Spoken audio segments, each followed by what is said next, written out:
Hi I'm Satish. కల్కి cinema super duper hit తర్వాత darling Prabhas చేసిన సినిమా రాజసాబ్. తనకు అచ్చొచ్చిన యాక్షన్ జానర్లో కాకుండా హర్రర్ సైకలాజికల్ థ్రిల్లర్ జానర్లో ఈ సినిమాను చేసేందుకు ప్రభాస్ ఒప్పుకున్నాడు.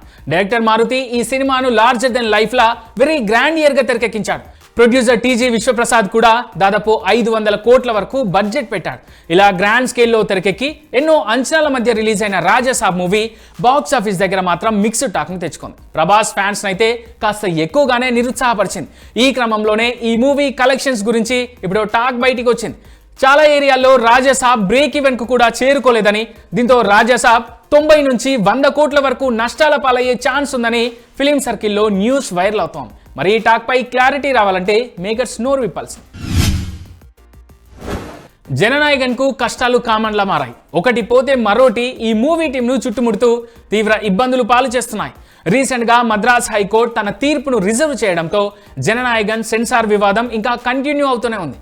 సినిమా రిలీజ్ పై కూడా క్లారిటీ లేకుండా పోయింది. ఇక ఈ క్రమంలోనే విజయ్ సినిమాకు ఓటీటీ రూపంలో మరో కష్టం వచ్చి పడింది.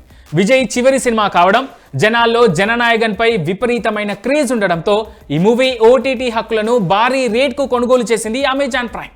ఈ సినిమా విడుదలైన 4 వారాల్లో స్ట్రీమింగ్ చేసేలా అగ్రిమెంట్ను కూడా చేసుకుందట. కానీ ఈ మూవీ ఇప్పటికీ విడుదల కాకపోవడంతో అమెజాన్ సంస్థ చిత్ర నిర్మాత నుంచి నష్టపరిహారం కోరడానికి సిద్ధమైనట్టుగా సమాచారం. మనశంకర వరప్రసాద్ గారు సినిమా ఘన విజయంతో మెగాస్టార్ చిరు చేత హిట్ మెషిన్ గా బిరుదు పొందిన అనిల్ రావిపూడి ఇప్పుడు తన నెక్స్ట్ సినిమాపై అప్డేట్ ఇచ్చాడు. తన 10వ సినిమాకు విచిత్రమైన టైటిల్ ఉంటుందంటూ హింట్ ఇచ్చాడు. ఈ టైటిల్ విని చాలా మంది క్రేజీగా ఫీల్ అవుతున్నారంటూ కూడా చెప్పుకొచ్చారు. అయితే ఈ న్యూస్ నెట్టింట వైరల్ అవుతున్న క్రమంలోనే అనిల్ రావిపూడి తన 10వ సినిమా వెంకీ రానా కాంబినేషన్ లో తెరకెక్కిస్తున్నాడంటూ ఓ టాక్ బయటికి వచ్చింది. అది కాస్త ఇప్పుడు నెట్టింట తెగ వైరల్ అవుతాం. నారీ నారీ నడుమ మురారి సినిమాతో 7 ఏళ్ల తర్వాత హిట్ కొట్టిన శర్వానంద్ రీసెంట్ ఇంటర్వ్యూలో షాకింగ్ విషయాలను పంచుకున్నాడు. గతంలో తాను చాలా మంది నిర్మాతలకు సాయం చేశానని, కానీ అందరూ తనని వాడుకొని వదిలేశారని, మోసం చేశారని ఆవేదన వ్యక్తం చేశాడు. తాను సాయం చేసినప్పుడు శర్వా మనవాడు అన్న భావన వారిలో లేకపోవడం తనకు బాధ కలిగించిందన్నాడు. అలాంటి వాళ్ళను నమ్మాలంటే కూడా ఆలోచించాల్సి వస్తోందని, అలా వారి వల్ల తనకు తెలియకుండానే తిక్కులోడిగా మారిపోయానన్నాడు. కానీ అనిల్ తనను నమ్మి ఈ సినిమా ప్రొడ్యూస్ చేశారన్నారు. ఆయన తనకు అన్నకంటే ఎక్కువని చెప్పుకొచ్చాడు శర్వా. మనశంకర వరప్రసాద్ గారు సినిమాలో చిరంజీవి కూతురు నిక్కీ పాత్రలో చైల్డ్ యాక్టర్ ఖుషి అందరినీ ఆకట్టుకుంది. చిరు కూతురుగా చాలా చక్కగా యాక్ట్ చేసి తెలుగు ప్రేక్షకుల ప్రశంసలు కూడా దక్కించుకుంది. ఏకంగా మెగాస్టార్ మన్ననలను కూడా పొందింది. ఈ క్రమంలోనే పలు ఇంటర్వ్యూలు ఇస్తూ సోషల్ మీడియాలో వైరల్ అవుతున్న ఈ చిన్నారి తనకు నాన్న లేరని, చిరు సార్ ప్రేమను చూస్తే ఏడుపొచ్చిందంటూ చెప్పుకొచ్చింది. సినిమా సెట్లో చిరంజీవిని నాన్న అని పిలిచినప్పుడు చాలా ఎమోషనల్ అయ్యేదానని, ఒక్కోసారి కన్నీళ్లు కూడా వచ్చేవని గుర్తు చేసుకుంది. తనకు కూడా అలాంటి నాన్న ఉంటే బాగుండేదని ఆమె అభిప్రాయపడింది. చిరు సార్తో చాలా మెమరీస్ ఉన్నాయని ఖుషి చెప్పుకొచ్చింది. రాజస్థాన్కు చెందిన తమ కుటుంబం 2 ఏళ్ల క్రితం హైదరాబాద్కు వచ్చిందని, ఇక్కడే 7వ తరగతి చదువుతున్నట్లుగా చెప్పుకొచ్చింది. తన మదర్ కూడా తాను చదివే స్కూల్లో పనిచేస్తున్నారని చెప్పుకొచ్చింది చిన్నారి. ఇంటర్నేషనల్ ఫీచర్ ఫిల్మ్ విభాగంలో ఇండియా తరపున ఆస్కార్ ఫైనల్ నామినేషన్స్ లో చోటు దక్కించుకుంటుందనుకున్న హోమ్ బౌండ్ సినిమాకు బిగ్ జలక్ తగిలింది. ఇషాన్ కటర్, విశాల్ జైత్వా, జాన్వీ కపూర్ ప్రధాన పాత్రలో నటించిన ఈ సినిమా విమర్శకుల ప్రశంసలు అందుకుంది. కేన్స్ టొరంటో ఫిలిం ఫెస్టివల్లో సత్తా చాటింది.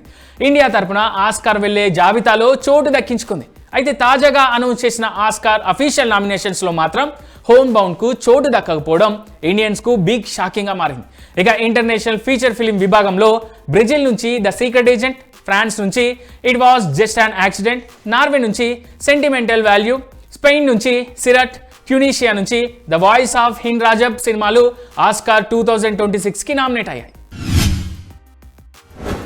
At present Varanasi cinema shooting తో బిజీగా ఉన్న మహేష్ బాబు ఉన్నటువంటి సోషల్ మీడియాలో ఎమోషనల్ మెసేజ్ పెట్టాడు. తన వైఫ్ నమ్రత బర్త్డే జనవరి 22న కావడంతో ఆమెను ఎమోషనల్ గా విష్ చేశారు.